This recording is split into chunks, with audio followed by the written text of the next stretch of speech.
Hi, I'm Dr. Danielle Burkett. I'm an OBGYN at Vivi Women's Health in Fort Worth, Texas, and I'm so excited to be joining you today for this virtual Bloom event. Today we're going to talk about common symptoms in pregnancy and when they can be an indication that something is going wrong.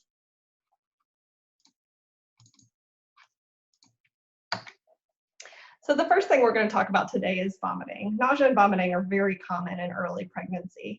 The majority of women will experience this to some degree. It's usually only during the first trimester and tends to resolve between 14 and 16 weeks, sometimes earlier. Generally, it's limited to a couple of times a day. Some people have morning sickness, as it's called, more frequently in the morning. However, it can happen at any time of the day. Some indications that this may not be normal are if you're showing signs of serious dehydration. So if you're unable to keep fluids down and are experiencing dizziness, not urinating, weakness, these can be indications that you're severely dehydrated and may require medical attention and IV fluids. If you're losing more than 5% of your body weight, that can be an indication that your nausea and vomiting is more severe and may actually have a condition called hyperemesis gravidarum. Other things that can be an indication that nausea and vomiting aren't normal is if they're associated with severe abdominal pain, fever, diarrhea, or other symptoms that can be an indication that you have infection or other medical issues causing the nausea and vomiting. Discharge is something that women complain about frequently during pregnancy. It's normal for discharge to increase some during pregnancy. Generally, this can range anywhere from thin to sticky. It can range everywhere from clear to creamy white to a little bit yellow or even slightly green tinged. Sometimes women will experience some discharge after intercourse, and this can be normal as well. However, indications that there could be something going on that needs medical attention are if you're having odor associated with your discharge, especially a fishy odor, which can be an indication of infection, itching or irritation that can be an indication of sexually transmitted diseases, or yeast infection or a bacterial infection are all things that might require medical attention. Also, especially in your second and third trimester of pregnancy, if you experience a large gush of fluid, this could be indication that your bag has broken and you need to have that evaluated. Furthermore, if the discharge is bloody, that may also be an indication of infection or something else going on. Bleeding is something that we definitely worry about during pregnancy. However, there are occasions when sometimes a little bit of bleeding may be normal. During implantation, there may be slight bleeding. This usually is just spotting and not heavy. You may also have bleeding after an exam, such as a pap smear or a cervical check to see if your cervix is dilated. And this can go on for a couple of days. Usually it will be bright initially and then may fade to a dark brown color over a few days. You may also have a little bit of spotting after intercourse. The cervix is more fragile during pregnancy due to the hormone changes, and this may cause the cervix to bleed slightly when touched.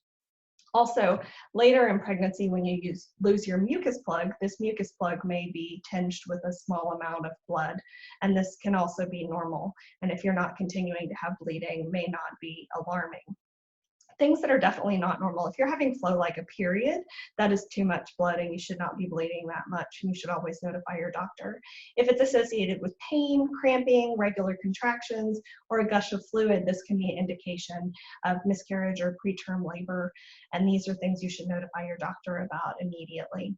Also, if you've been told that your placenta is low or placed over your cervix, something referred to as a placenta previa, then any sign of bleeding is something that we are concerned about and we would want you to notify us immediately. Changes in urination are also common during pregnancy. Most women will experience an increase in urination related to the hormone changes of pregnancy. And this is not concerning, although it can be bothersome. Avoiding things like caffeine and carbonation, which can cause more irritation to the bladder, may help with this symptom. Occasionally, women will leak during pregnancy as well. Because of the increase in intra-abdominal pressure, it's more common to have a small loss of urine when you cough or sneeze, or if you move suddenly, jump, or have sudden increase in intra-abdominal pressure. This is a little bit more common during pregnancy. Kegel exercise can help with this leakage of urine. However, if you're frequently losing urine, or if it's painful or bloody, this can be a sign of a bladder infection. If it's associated with fever or flank pain, this can be a sign of a kidney infection, and this can be dangerous, and you definitely need to notify your doctor right away. Itching. A lot of women complain of itching during pregnancy. As the belly stretches, it's not uncommon for women to complain of itching across their abdomen or even across their breasts as their breasts grow. If this isn't associated with a rash, it may just be something that can be treated with moisturizers, preferably moisturizers that don't have any scents or dyes in them. Sometimes the itching is more severe in stretch marks, and it can be related to just the stretching, or can also be related to some benign rashes of pregnancy. However, itching that is without a rash, that's worse on the palms and the soles and typically worse at night, can be associated with a dangerous condition called cholestasis of pregnancy. If you have contacts with a similar rash, this could be an indication that you actually have an infectious rash, and that may be something that needs to be treated by your doctor. And if it's associated with abdominal pain or fever, those can be signs of some sort of infectious rash. Or if there's shortness of breath associated with it, you could be having an allergic reaction, and these are things you would want to notify your doctor about. There are several benign rashes of pregnancy that are not dangerous but can be bothersome, like PUPS, which is pruritic urticarial papules and plaques of pregnancy, as you see in the picture here. And it's not dangerous, but can definitely be something that can be very bothersome. So you can talk to your doctor about things that can be used to treat these symptoms.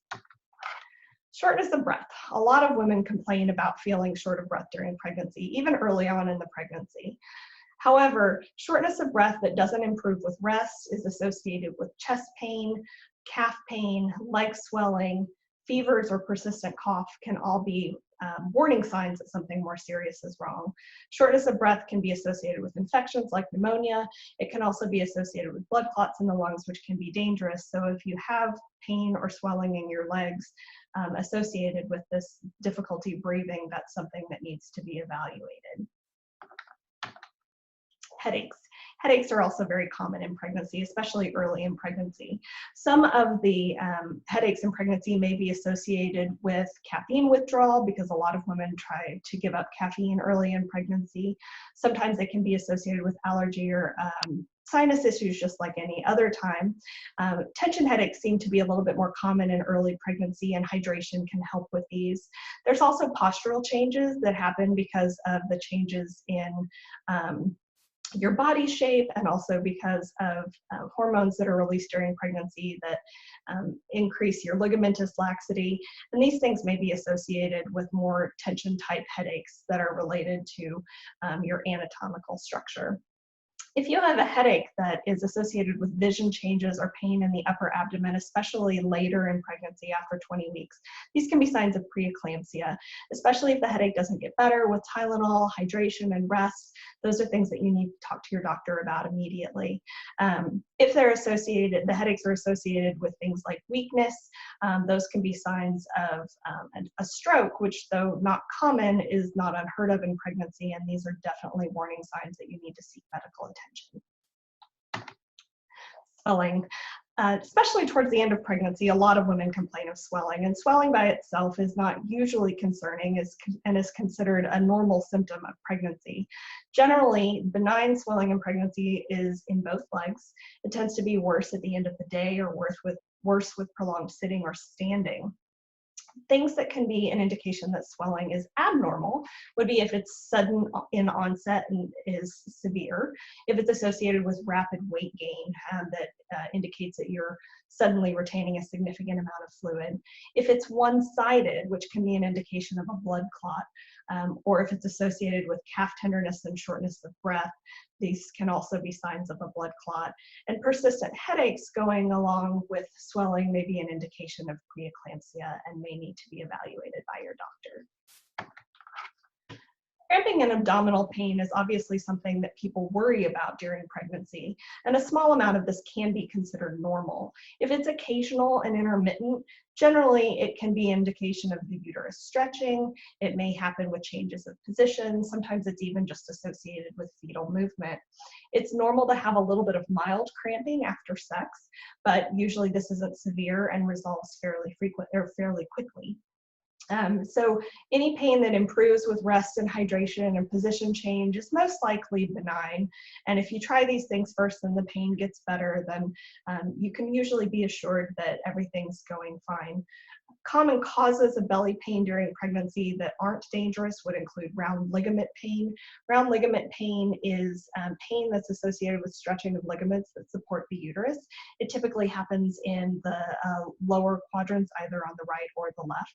Sometimes it happens with changes in position or with prolonged standing, and usually resolves with sitting down or lying down or slight pressure. Gas pain can be uncomfortable during pregnancy. The slowing of the gastrointestinal tract that can lead to constipation can also lead to increase in gas pain, and sometimes this can resolve with gas X. Heartburn is also something that can cause pain in the abdomen during pregnancy. But if you have severe pain that doesn't go away with rest or hydration, if it's associated with bleeding, nausea, or vomiting, or if you're having regular cramping that may be an indication of contractions, these are things that you need to pay special attention to. As far as contractions go, it's normal to have contractions occasionally throughout pregnancy. However, if you are before 35 weeks, if you're having more than 5 contractions in an hour and they don't get better with rest and a big glass of water, then that's something that you need to notify your doctor about. After 35 weeks, as we get towards the end of the pregnancy, we have more frequent contractions. So we often tell people to follow the 5-1-1 rule. If you're having contractions every 5 minutes or closer together, the contractions are lasting a minute and they last for over an hour, and again, don't improve with rest or hydration, that can be an indication of labor and you should notify your doctor. Can't feel the baby move. Now, early in pregnancy, this is totally normal. Most women don't feel the baby move in pregnancy until around 20 weeks.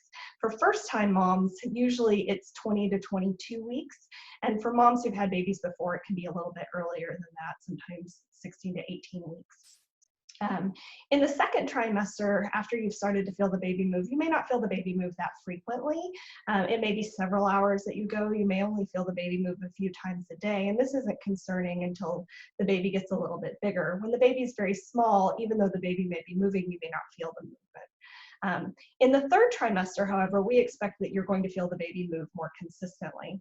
But if you are feeling that you haven't felt the baby move in over an hour in the third trimester, we would recommend counting the baby's movement, laying down, resting, trying some hydration, maybe a snack, and then if you're still not feeling the baby move at least 10 times in a total of 2 hours, that's something you need to notify your doctor about. During activity, it's common for women not to notice the baby moving. This doesn't mean the baby's not moving, but they may not notice it because they're not paying as much attention and they themselves are also moving around. Babies can sleep for 45 minutes to an hour, and so if you're concerned that you haven't felt the baby move, you can always lay down and pay attention to whether you're feeling those baby's movements, and if they're not moving, baby's not moving as well as you would expect, then definitely notify your doctor. Changes in mood.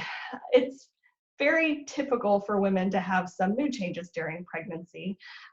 Often women are a little bit anxious. Pregnancy is an exciting time, but it's also an odd time. The body's going through a lot of changes. There's anticipation of the new changes in life to come with the addition of a new baby.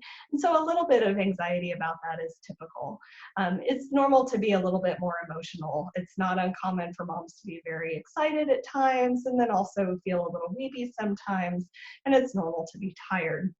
It is not normal if you have fear or anxiety that's keeping you from functioning, if you have symptoms of depression, if your mood swings are severe, if you're not able to perform your normal daily functions, or if you're having thoughts of worthlessness or thoughts of harming yourself. These are symptoms that definitely deserve medical attention, and we would recommend that you contact your doctor about these things right away.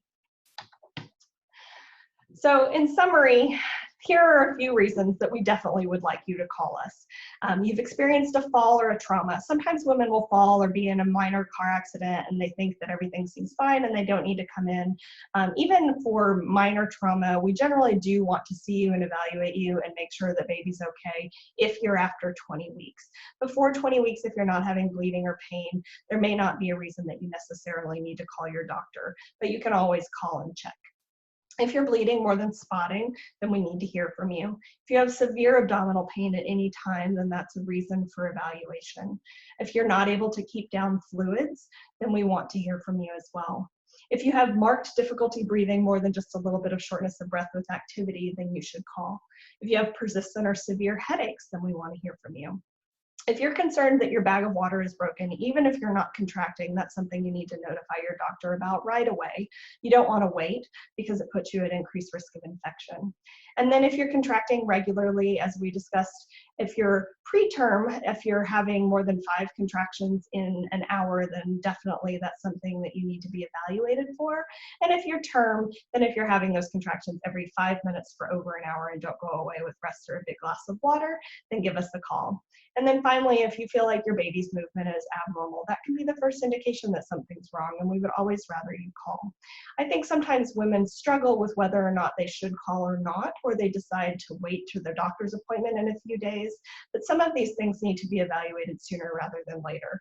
We would always rather that you call and ask to find out if it's really necessary to be evaluated than to wait and to ignore a symptom that could be potentially dangerous.